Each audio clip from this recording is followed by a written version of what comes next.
قریب کرنے والے اسباب کی وہ تلاش میں رہتے ہیں اپنے رب کی طرف، الوسیلہ کی یعنی اپنے رب سے قرب کی تلاش میں رہتے ہیں، ایہم اقرب کہ ان میں کون زیادہ قریب ہے، یعنی اللہ تعالیٰ سے قریب ہونے کے لیے یہ ایک دوسرے سے مسابقت کرتے ہیں، آگے بڑھتے ہیں کہ اللہ تعالیٰ سے زیادہ قریب ہو جائیں، اللہ کی اطاعت میں، اعمال صالحہ میں یہ کیا کرتے ہیں؟ مسابقت کرتے ہیں، ایہم اقرب کہ ان میں کون زیادہ قریب ہے، وَيَرْجُونَ رَحْمَتَهُ اور وہ امید رکھتے ہیں رحمتہ اس کی رحمت کی، وَيَخَافُونَ عَذَابَهُ اور ڈرتے ہیں اس کے عذاب سے، ان عذاب ربک کان محذورا بے شک تیرے رب کا عذاب کان محذورا وہ ہے ہی ڈرنے کے لائق، یعنی تیرے رب کا عذاب وہ بہت شدید ہے اور ڈرنے کے لائق ہے۔ تو اللہ تعالیٰ کہتا ہے کہ یہ جو لوگ مشرکین اللہ کے بعض نیک بندوں کو، انبیاء اور اولیاء وغیرہ کو پکارتے ہیں اور ان کو اللہ کے ساتھ شریک کرتے ہیں، تو یہ جو نیک لوگ ہیں وہ ان مشرکین کے عمل سے بری ہیں، بلکہ وہ تو جو ہے نا اللہ تعالیٰ کی عبادت کرتے تھے، اللہ کی توحید پر چلتے تھے اور ہمیشہ اللہ کو خوش کرنے کے ذرائع اور وسائل ڈھونڈتے رہتے تھے۔ تو اگر ان مشرکین کو واقعی میں ان کے راستے پر چلنا ہے تو ان کو چاہیے کہ وہ شرک کو چھوڑ دیں اور اللہ تعالیٰ کی توحید پر عمل کریں اور اللہ تعالیٰ کو راضی کرنے کی کوشش کریں، جس طریقے سے یہ نیک لوگ کرتے تھے۔ وَإِن مِّن قَرْيَةٍ اور نہیں ہے کوئی بستی، إِلَّا مگر نَحْنُ مُهْلِكُوهَا ہم اس کو ہلاک کرنے والے ہیں، قبل یوم القیامہ قیامت کے دن سے پہلے، او معذبوها یا ہم عذاب دینے والے ہیں اس کو، عذابا شدیدا شدید عذاب، کان ذلک فی الکتاب مسطورا وہ ہے کتاب میں لکھا ہوا، یعنی اللہ تعالیٰ کہہ رہا ہے کہ دنیا میں جو بھی بستیاں ہیں ایک نہ ایک دن ایسا آئے گا کہ اس درمیان تاریخ میں کہ جب اللہ تعالیٰ اسے قیامت کے دن سے پہلے اللہ تعالیٰ نے اس کو ہلاک کرنے والا ہے یا اس پر کوئی شدید عذاب بھیجنے والا ہے، تو کبھی طاعون کی شکل میں، کبھی جو ہے آسمانی عذاب کی شکل میں، کبھی زمینی عذاب کی شکل میں، کبھی قحط کی شکل میں، یعنی کسی نہ کسی حیثیت سے ان کے اوپر، ہر بستی کے اوپر ان کے گناہوں کی وجہ سے، ان کے کفر کی وجہ سے، ان کے شرک کی وجہ سے، ان کی ناشکری کی وجہ سے، ان کے بدعمالیوں کی وجہ سے، ان کے ظلم اور زیادتی کی وجہ سے ان کے اوپر یا تو ان کو ہلاک اور برباد کیا جانے والا ہے یا پھر ان پر عذاب شدید بھیجا جائے گا اس دنیا میں آخرت سے پہلے۔ وَإِن مِّن قَرْيَةٍ اور نہیں ہے کوئی بستی، إِلَّا نَحْنُ مُهْلِكُوهَا مگر ہم اس کو ہلاک کرنے والے ہیں، قبل یوم القیامہ قیامت کے دن سے پہلے، او معذبوها عذابا شدیدا یا ہم عذاب دینے والے ہیں اس کو عذاب شدید، کان ذلک فی الکتاب مسطورا یہ ہے کتاب میں مسطورا لکھا ہوا، مسطورا سطر یسطر سطرا لکھنا، یہ ہے کتاب میں لکھا ہوا، کتاب میں لکھا ہوا یعنی لوح محفوظ میں سب کچھ لکھا ہوا ہے۔ وما منعنا ان نرسل بالآیات اور ہمیں نہیں روکے رکھا، وما منعنا اور نہیں روک رکھا ہے ہمیں، ان نرسل بالآیات کہ ہم بھیجیں معجزات کو، یعنی معجزات بھیجنے سے ہمیں کسی چیز نے نہیں روکا، الا مگر اس بات نے کہ ان کذب بها الاولون کہ جھٹلایا تھا ان کو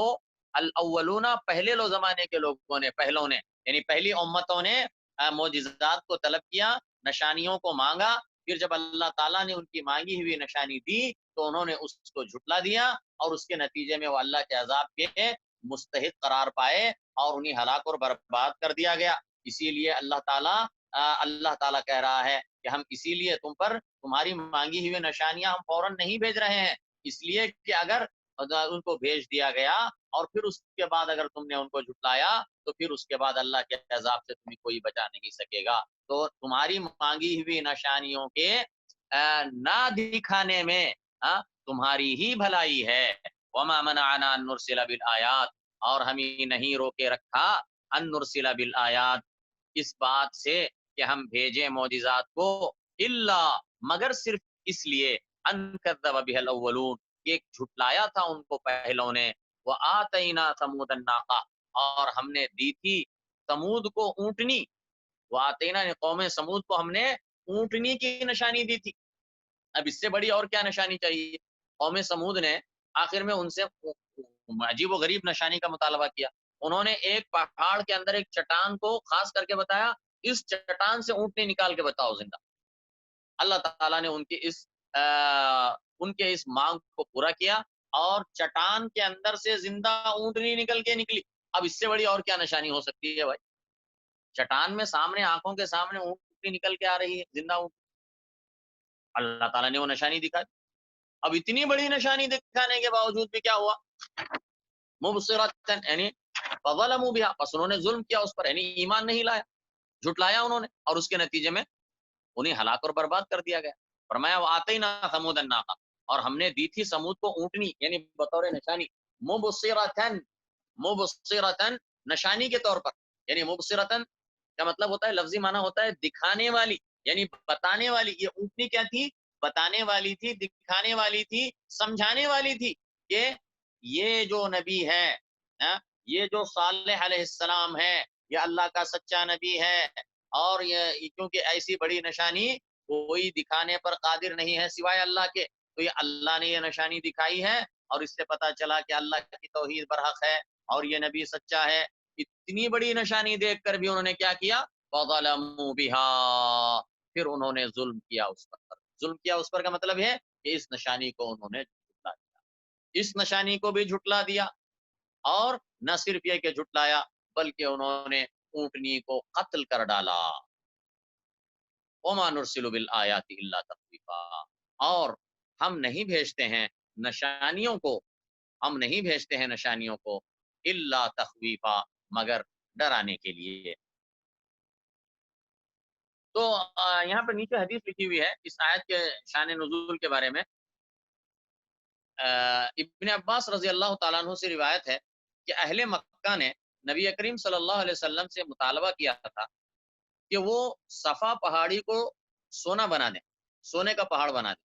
اور مکے کے پہاڑوں کو ان کی جگہ سے ہٹا دیں تاکہ وہ وہاں زراعت کر سکیں، کھیتی باڑی کر سکیں. تو آپ سے کہا گیا، تو اللہ تعالیٰ نے یعنی آپ سے جواب میں کہا، اللہ نے کہا اللہ اپنے نبی سے، اگر آپ چاہیں تو انتظار کریں، اور اگر آپ چاہیں تو مطالبہ پورا کر دیا جائے گا. پھر اس کے بعد اگر وہ کفر ہی کریں گے تو گزشتہ قوموں کی طرح انہیں ہلاک کر دیا جائے گا. تو اللہ کے رسول صلی اللہ علیہ وسلم نے کہا میں عذاب نہیں چاہتا مگر میں انتظار کروں گا. بس اللہ نے یہ آیت اتاری. کون سی آیت؟ وما منعنا ان نرسل بالآیات الا ان كذب بها الاولون وآتینا ثمود الناقة مبصرة فظلموا بها الا تخویفا. وَإِذْ قُلْنَا لَكَ، اور جب ہم نے کہا تھا تجھ سے، وَإِذْ قُلْنَا لَكَ، اور جب ہم نے کہا تھا تجھ سے، إِنَّ رَبَّكَ أَحَاطَ بِالنَّاسِ، کہ بے شک تیرے رب نے احاطہ کیا ہے لوگوں کا. یعنی تیرے رب نے احاطہ کیا ہے لوگوں کا، یعنی گھیر رکھا ہے لوگوں کو. مطلب کیا ہے؟ یعنی اللہ تعالی بندوں پر پوری طرح اقتدار رکھتا ہے، بندوں پر پوری طرح حاوی ہے، بندوں پر اس کا پورا کنٹرول ہے. سمجھے نا؟ تو اس میں اللہ تعالیٰ اپنے نبی کو یہ اشارہ دے رہا ہے، اپنے نبی کو یہ بتا رہا ہے کہ اے نبی، تجھے مخالفین سے ڈرنے کی ضرورت نہیں ہے، یہ تیرا کچھ نہیں بگاڑ سکتے، کیونکہ سب اللہ کے کنٹرول میں ہے، سب اللہ تعالیٰ کے اللہ تعالیٰ نے سب کو ہر طرف سے گھیرا ہوا ہے. یہ تیرا کچھ نہیں کر سکتے اور تجھے نقصان نہیں پہنچا سکتے، تجھے ان سے ڈرنے اور گھبرانے کی ضرورت نہیں ہے. وَإِذْ قُلْنَا لَكَ، اور جب ہم نے کہا تجھ سے، إِنَّ رَبَّكَ أَحَاطَ بِالنَّاسِ، کہ بے شک تیرے رب نے گھیر رکھا ہے لوگوں کو. وَمَا جَعَلْنَا الرُّؤْيَا الَّتِي أَرَيْنَاكَ إِلَّا فِتْنَةً لِلنَّاسِ، اور ہم نے نہیں بنایا اس اور ہم نے نہیں بنایا اس رؤیا کو، اس دکھاوے کو، التی ارینا کا، جو ہم نے دکھایا تھا تجھے، الا فتنۃ للناس، مگر ایک آزمائش، مگر ایک آزمائش لوگوں کے لیے. والشجرۃ الملعونۃ فی القرآن، اور ملعون درخت کو قرآن میں، یعنی ملعون درخت کو جو جس کا ذکر آیا ہے قرآن کے اندر، جس کا ذکر آیا ہے، اس کو بھی ہم نے لوگوں کے لیے ایک آزمائش اور فتنہ بنایا. اب یہاں پر رؤیا سے کیا مراد ہے؟ اور ہم نے نہیں بنایا اس رؤیا کو. اچھا، رؤیا یہاں پر جو ہے رآ سے رؤیا ہے. ہاں، رآ کا مطلب دیکھنا. اب رآ سے دیکھو، ایک تو ہوتا ہے حقیقت میں جو آنکھ سے دیکھتے ہیں، وہ بھی رآ ہوتا ہے. رأیتو، ہم مثلا کہتے ہیں رأیت الاسد، میں نے شیر کو دیکھا، یہ رؤیا عین ہے، آنکھ سے دیکھی جانے والی چیز. اور کبھی آپ خواب دیکھتے ہیں اور اسے کہتے ہیں رأیت فی منامی، میں نے خواب میں دیکھا، نیند میں دیکھا، تو یہ بھی رہا ہے، لیکن یہ رؤیا کیا ہے؟ خواب کا رؤیت ہے، حقیقی نہیں ہے۔ تو رؤیا دونوں قسم کی ہوتی ہے، ایک تو رؤیا عین بھی ہوتی ہے، آنکھ سے دیکھے جانے والی رؤیت، اور دوسرے جو ہے رؤیا وہ صرف خیال کی رؤیا ہوتی ہے یا خواب کی رؤیا ہوتی ہے۔ تو یہاں پر کون سی رؤیا مراد ہے؟ تو یہاں پر رؤیا سے مراد وہ رؤیت عین ہے، رؤیا عین ہے، یعنی آنکھوں سے دیکھے جانے والی حقیقی رؤیا مراد ہے، اور اس سے مراد ہے کہ جو پہلے ذکر آیا ہے سورت کے شروع میں، کہ اللہ تعالیٰ نے جب آپ کو بیت المقدس اللہ تعالیٰ آپ کو لے کر گیا، یعنی اسراء، اور پھر اس کے بعد جو آگے آپ صلی اللہ علیہ وسلم نے آسمانوں کا سفر کیا، یعنی اسراء اور معراج میں جو اللہ نے آپ کو دکھایا تھا سب کچھ، تو یہ مراد ہے یہاں پر رؤیا سے۔ اور ہم نے نہیں بنایا اس واقعے کو، یعنی اس دیکھنے کو جو آپ نے اسراء اور معراج کے وقت جو کچھ آپ نے اپنی آنکھوں سے دیکھا، بیت المقدس کو دیکھا، آسمانوں کو دیکھا، آپ جو ہے نا انبیاء کرام کو دیکھا، آپ نے جو ہے نا وہاں پر بیت المعمور کو دیکھا، آپ نے سدرۃ المنتہا کو دیکھا، تو یہ ساری چیزیں جو ہم نے آپ کو وہاں پر دکھائی ہیں، التی اریناک، ہم نے نہیں بنایا اس دیکھنے کو جو ہم نے آپ کو دکھایا تھا، الا فتنۃ للناس، مگر ایک آزمائش لوگوں کے لیے۔ تو یہ آزمائش بنی کچھ لوگوں کے لیے، وہ اس طریقے سے کہ جب اللہ کے نبی صلی اللہ علیہ وسلم نے دوسرے دن آ کر صبح کو بتایا کہ آپ صلی اللہ علیہ وسلم بیت المقدس گئے تھے، اور پھر بیت المقدس سے آگے آسمانوں پر جا کر آئے ہیں، اور آپ نے وہاں پر جنت بھی دیکھی ہے، جنت کے مناظر بھی دیکھے ہیں، جہنم کا عذاب بھی آپ دیکھے ہیں، اور آپ نے یہ بھی بتایا کہ جہنم کے اندر آپ نے وہاں پر ملعون درخت کو بھی دیکھا ہے۔ ملعون درخت سے مراد چپل سینڈ کا درخت، چپل جس کے درخت کے جو ہے پھل ایسے ہوتے ہیں، یا اس کے چپل کی شکل کے ہوتے ہیں، اور اس کے اوپر چھوٹے چھوٹے کانٹے لگے ہوئے ہوتے ہیں، تو اس کو کہتے ہیں، عربی میں کہتے ہیں زقوم کا درخت، اور اس کو چپل سینڈ کا درخت کہا جاتا ہے، تو اس کو ہی یہاں پر شجرہ ملعونہ کہا گیا۔ تو یہ ساری باتیں جب اللہ کے نبی صلی اللہ علیہ وسلم نے آ کر دوسرے دن بیان کی، تو بعض جو کمزور عقیدے والے، کمزور ایمان والے، ضعیف الایمان، متذبذب قسم کے مسلمان تھے، انہوں نے اسلام کو چھوڑ کر مرتد ہو گئے تھے۔ یہ کیسے ہو سکتا ہے؟ یہ کیسی باتیں کر رہے ہو؟ یہ کیسے ہو سکتا ہے کہ ایک ہی رات میں تم بیت المقدس گئے، پھر آسمانوں پر گئے، پھر اسی رات میں واپس آ گئے؟ یہ تو سارا جو ہے نا، یہ باتیں جو ہے کہ کیسی باتیں ہیں، یہ صحیح نہیں لگتے ہیں۔ تو وہ یہ چیز کو اللہ کہتا ہے ہم نے کچھ لوگوں کے لیے اس سے فتنہ بنا دیا کہ نعوذ باللہ وہ لوگ جو کمزور ایمان والے تھے، تو وہ دین سے ہی مرتد ہو گئے، اور مشرکین عرب، مشرکین بھی کافی مذاق اڑانے لگے، اللہ نے ان کے لیے بھی اس کو فتنہ بنا دیا۔ لیکن جو اہل ایمان تھے، جن کا ایمان قوی تھا، جو اللہ پر ایمان رکھتے تھے، اللہ کی قدرت پر ایمان رکھتے تھے، نبی کے صدق پر ایمان رکھتے تھے، تو ان کے ایمان میں اور اضافہ ہوا، انہوں نے اس پر بھی ایمان لایا۔ اسی لیے آتا ہے روایات کے اندر سیرت کی کہ مشرکین کو جب مشرکین نے جب یہ سنا، یا مشرکین نے جب اللہ کے نبی صلی اللہ علیہ وسلم سے اسراء اور معراج کا واقعہ سنا، تو خوب ہلہ کرنے لگے، شور کرنے لگے، مذاق اڑانے لگے، اور دوڑ کر جو ہے ابو بکر کے پاس پہلے جا کر اطلاع دی کہ تمہیں پتا ہے، اب سمجھے کہ جو ہے نا، ابو بکر کو انہوں نے کہا پچے تمہارے صاحب کیا کہتے ہیں، تمہارے صاحب وہ تو کہتے ہیں کہ رات کو جو ہے نا بیت المقدس گیا، پھر آسمان جا کر آئے۔ تو حضرت ابو بکر نے کہا، انہوں نے اب تک اللہ کے نبی سے بھی ملاقات نہیں ہوئی تھی، انہوں نے مشرکین کی زبانی سنا، تو انہوں نے کہا اگر واقعی میں محمد صلی اللہ علیہ وسلم نے یہ بات کہی ہے تو میں اس کی تصدیق کرتا ہوں، اس میں کون سی مشکل بات ہے؟ میں تو اس بات کی تصدیق کرتا ہوں کہ آسمان سے اس کے پاس ہر وقت کسی بھی وقت وہی آتی ہے، ہاں، بیٹھے بیٹھے اس کے پاس وہی آتی ہے منٹوں کے اندر، میں اس کی تصدیق کرتا ہوں، تو جو ہے نا یہ رات کو جو ہے نا آسمان پر جا کے آنے میں کون سی ایسی بات ہے جس کی میں تصدیق نہ کروں؟ کون سی ایسی مشکل بات ہے؟ یہ تو اللہ تعالیٰ کے لیے کوئی چیز مشکل نہیں۔ فرمایا وما جعلنا الرؤيا التي اريناك، اور ہم نے نہیں بنایا اس دیکھنے کو، التي اريناك، جو چیز ہم نے دکھائی تھی تجھ کو، یعنی اسراء اور معراج میں، الا فتنة للناس، مگر ایک آزمائش کچھ لوگوں کے لیے، والشجرة الملعونة فی القرآن، اور ملعون درخت کو بھی قرآن میں، یعنی قرآن میں جس درخت شجرہ ملعونہ کا ذکر آیا ہے اس کو بھی ہم نے فتنہ بنا دیا، اور شجرہ ملعونہ سے مراد یہ ہے کہ زقوم کا درخت، یعنی چپل سینڈ کا درخت جو جہنم کے اندر موجود ہے، اور اللہ کے نبی صلی اللہ علیہ وسلم نے آ کر جب جہنم کا احوال بیان کیے کہ میں نے جہنم کو دیکھا ہے اور اس میں چپل سینڈ کا ذکر فرمایا، تو